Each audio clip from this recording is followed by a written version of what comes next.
Welcome to What's New, your channel for everyday solutions. Be sure to subscribe, share and like our videos.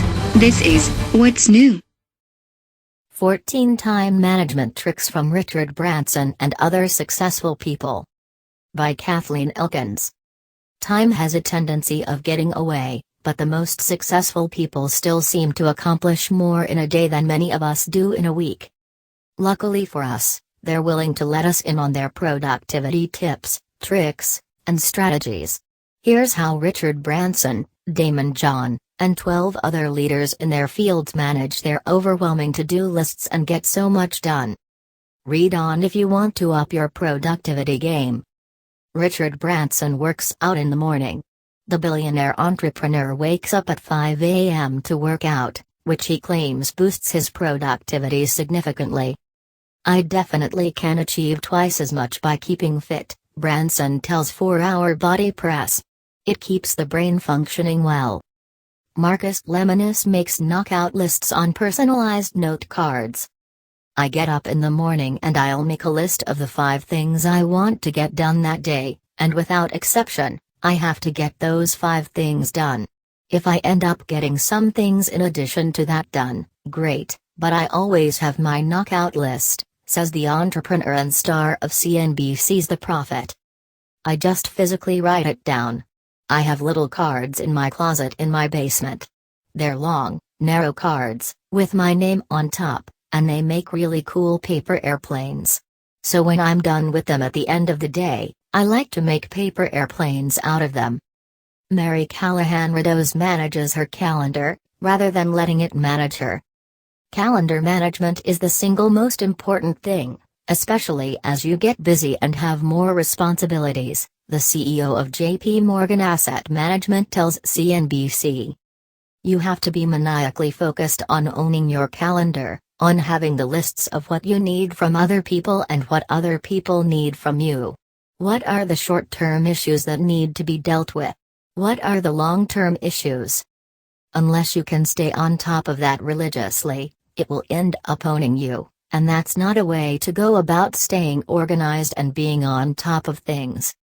Daymond John finds creative ways to maximize his time.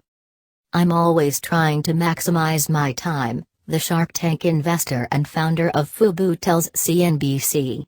"For example, I'll do my emails when I'm on a plane, instead of when I'm in the office. I try to have my team members handle as much of the meetings as possible. I'll be involved in the last part so I don't have to sit through 5 separate meetings of the same purpose.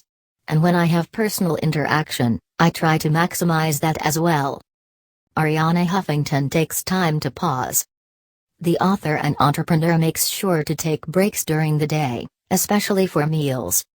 "Take a colleague and go to a cafeteria or go to a table away from your desk in your office and have lunch," Huffington says. "Even if you take 20 minutes to do that, it's more recharging than what so many of us do, which is eating lunch while working."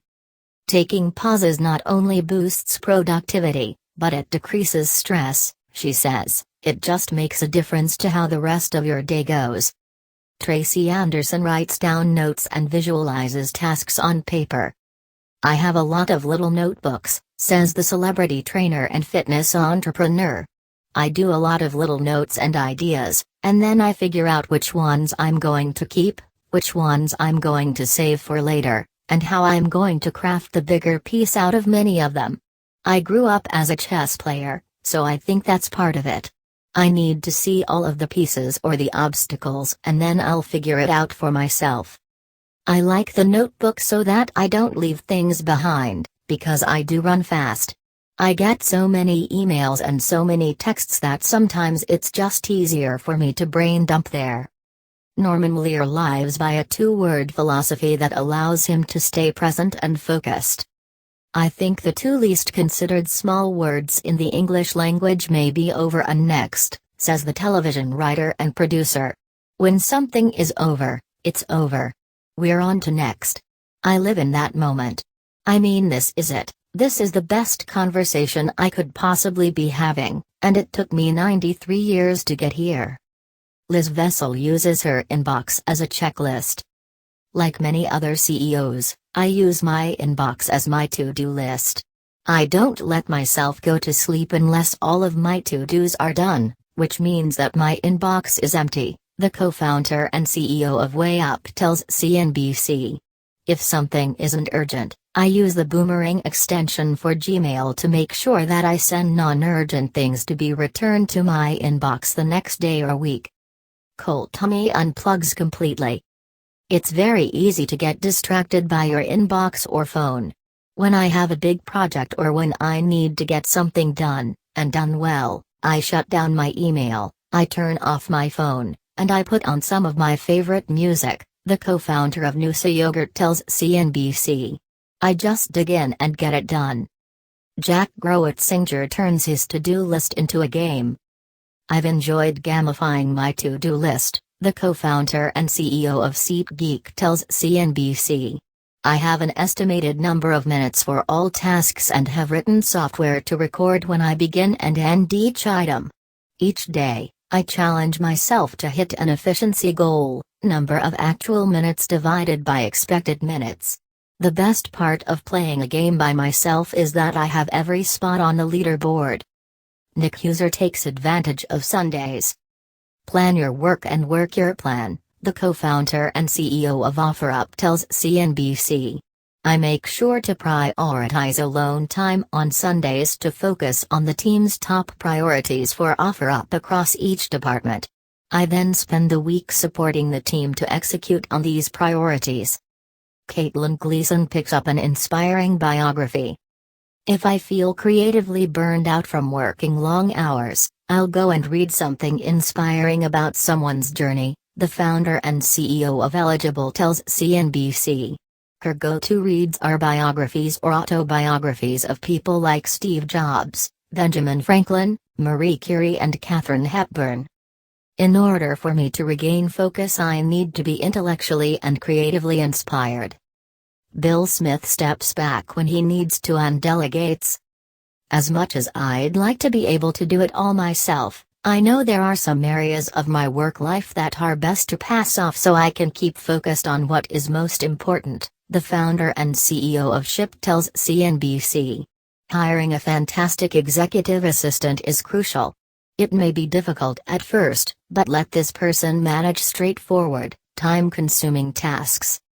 Allison Page sets alerts on her Apple Watch. When it comes to productivity, I'm a huge believer in a good old-fashioned list. I love being able to cross things off as they're completed, and it's a reminder right in front of me when something has to get done, the co-founder and head of product of 7 Rooms tells CNBC. I also block time off in my calendar to make sure I can focus on outstanding projects. My new favorite trick is to set alerts on my Apple Watch, as well as Slackbot reminders. It's a quick digital reminder that really helps when you're wrapped up in something else. Welcome to What's New, your channel for everyday solutions. Be sure to subscribe, share and like our videos. This is What's New.